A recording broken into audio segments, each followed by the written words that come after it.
শীতকালে ধনেপাতা দিয়ে লাউয়ের বিভিন্ন ধরনের রান্না আমরা কম বেশি সব বাঙালি পরিবারেই রান্না করে থাকি। ধনেপাতার সাথে লাউয়ের খুব ভালো সম্পর্ক রয়েছে। অল্প মশলায় বিশেষ কোনো উপকরণ ছাড়াই শুধু ধনেপাতা দিয়ে লাউ রান্না করলে খেতে খুবই চমৎকার হয়। আজ তৈরি করছি রুই মাছের মাথা আর ধনেপাতা কাঁচামরিচ দিয়ে লাউয়ের ঘন্ট। খুবই সুস্বাদু একটি রান্না, অথচ উপকরণ খুবই সাধারণ। লাউ যত কম মশলা দিয়ে রান্না হয় ততই লাউয়ের স্বাদ এবং ঘ্রাণ দুইটাই ভালো থাকে। আর ধনেপাতা দিলে তো অন্য কোনো মশলার প্রয়োজনই হয় না। গাছ থেকে কিছু ধনেপাতা আর লাল দেখে কয়েকটি কাঁচামরিচ নিয়েছি। আর কাঁচামরিচ আর ধনেপাতা দিয়ে লাউ রান্না করলে এমনিতেই খেতে ভালো লাগে। প্রতিদিনের ঘরোয়া রান্নায় যত কম উপকরণ দিয়ে তৈরি করা হয় ততই খেতে বেশি টেস্টি হয় আর স্বাস্থ্যকরও হয়। ঘন্ট তৈরির জন্য কচি দেখে একটি লাউ নিয়েছি, সেই সাথে মাঝারি সাইজের রুই মাছের মাথা ভেজে রেখেছি। আর মাছ ভাজার তেলটাও রেখে দিলাম, তাহলে ঘন্টটা আরও বেশি মজাদার হবে। সেই সাথে ধনেপাতা কুচি, কাঁচামরিচ এবং কয়েকটি আস্ত কাঁচামরিচ রেখেছি। শুরুতেই অর্ধেকটা লাউ আমি রান্নার জন্য নিচ্ছি। মাছের পরিমাণ বুঝে লাউর পরিমাণটা ঠিক করলে রান্নাটা খুবই চমৎকার হয় আর ঘন্ট খেতেও ভালো লাগে।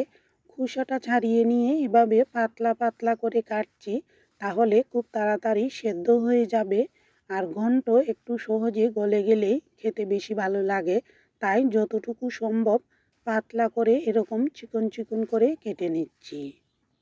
লাউ যদি কচি হয় তাহলে খুব তাড়াতাড়ি সেদ্ধ হয়ে যায়, তবে ঘন্ট তৈরির জন্য এরকম ছোটো ছোটো চিকন চিকন করে কাটলাম, তাহলে একদম গলে যাবে সহজেই আর রান্নাটা খেতেও ভালো লাগবে। মাছ ভাজার তেল দিয়ে যে কোনো তরিতরকারি রান্না করলে এমনিতেই কিন্তু রান্নাটা খুবই চমৎকার হয়। চুলায় কড়াইটা বসিয়ে দিয়েছি, একদম হালকা আছে। আর মাছ ভাজার তেল দিয়ে দিলাম। আর তেল গরম হয়ে আসলে ছোটো চামচের 1 চামচ জিরা ফোড়ন দিয়েছি। আর জিরা ভাজা হয়ে আসলে তেজপাতা চিড়ে দিলাম। আর এবার কয়েকটি ছেঁড়া লাল কাঁচামরিচ দিয়ে দিলাম। আর কাঁচামরিচগুলো একটু হালকা ভেজে নিচ্ছি, তাহলে ঘ্রাণ খুবই সুন্দর হবে। আর এভাবে হালকা আছে সবগুলো উপকরণ ভাজা হয়ে আসলে এবার পরিমাণ অনুসারে লবণ এবং সামান্য পরিমাণে হলুদ দিয়ে দিচ্ছি। লাউ কিন্তু রান্নার শেষ দিকে মজে একদম কমে আসে, তাই লবণ কম করে দিলেই ভালো হয়। একই সাথে ভাজা মাছের মাথা দিয়েছি আর নেড়ে চেড়ে দিয়ে এবার কুচানো লাউও দিয়ে দিলাম। ভালো করে নেড়ে চেড়ে নিয়েছি, তাহলে তলার দিকের ফোড়নগুলো পুড়বে না। আর এভাবে নেড়ে চেড়ে নেওয়ার পর সামান্য পরিমাণে চিনি দিয়েছি। লাউ একটু মিষ্টি মিষ্টি হলেই খেতে ভালো লাগে, আর ঝালের পরিমাণ কম দিলেই লাউয়ের স্বাদটা বেশি পাওয়া যায়। এবার চুলার আঁচ বাড়িয়ে দিয়েছি আর খুব ভালো করে নেড়ে চেড়ে দিতে হবে। নাড়তে নাড়তে মাথাগুলোও কিন্তু কিছুটা ভেঙে গেছে। আর এবার চুলার আঁচ মিডিয়ামে রেখে 1/2 গ্লাসের মতো জল দিয়েছি। আর এবার ঢেকে রাখবো যতক্ষণ লাউ ভালো সেদ্ধ না হবে। 3 মিনিট সেদ্ধ হওয়ার পর ঢাকনাটি তুলে এবার ভালো করে নেড়ে চেড়ে দিচ্ছি, তাহলে তলার দিকের সবজি উপরে উঠে আসবে আর মাথাও খুব ভালো সেদ্ধ হবে। এভাবে ভালো করে নেড়ে চেড়ে নেওয়ার পর আবারও মিডিয়াম আঁচে ঢেকে রাখছি। লাউ যত ভালো সেদ্ধ হবে আর গলে যাবে ততই রান্নাটা বেশি স্বাদ হয়।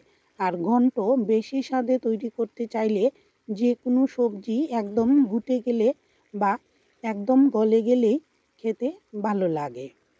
আরও 2-3 মিনিট পর ঢাকনাটি তুলে আস্ত কাঁচামরিচ আর ধনেপাতা কুচি দিয়ে দিলাম। রান্নাটা শেষ করতে আর বেশি সময় লাগবে না। এবার শুধু ভালো করে ঘুটে নিতে হবে কিছুক্ষণ পর পর, আর চুলার আঁচটা বাড়িয়ে দিয়ে জলটা ভালো করে শুকিয়ে নিতে হবে। জল শুকিয়ে আসার শেষ দিকে চুলার আঁচটা একটু কমিয়ে রেখেছি। আর এইভাবে ভালো করে খুন্তি অথবা চামচ দিয়ে ঘুটে নিতে হবে। মাছের মাথা আর লাউ একসাথে যত সহজে মিশে যাবে ততই ঘন্ট খেতে চমৎকার লাগবে। নামানোর আগে লবণটা দেখে নিতে হবে, আর একটু ভিজে ভিজে থাকা অবস্থায় নামিয়ে নিয়েছি। পরিবেশনের আগে কিছুটা ধনেপাতা ছড়িয়ে দিয়ে পরিবেশন করুন। তাহলে খেতে আরও বেশি চমৎকার লাগবে। এতক্ষণ পাশে থাকার জন্য সবাইকে অসংখ্য ধন্যবাদ।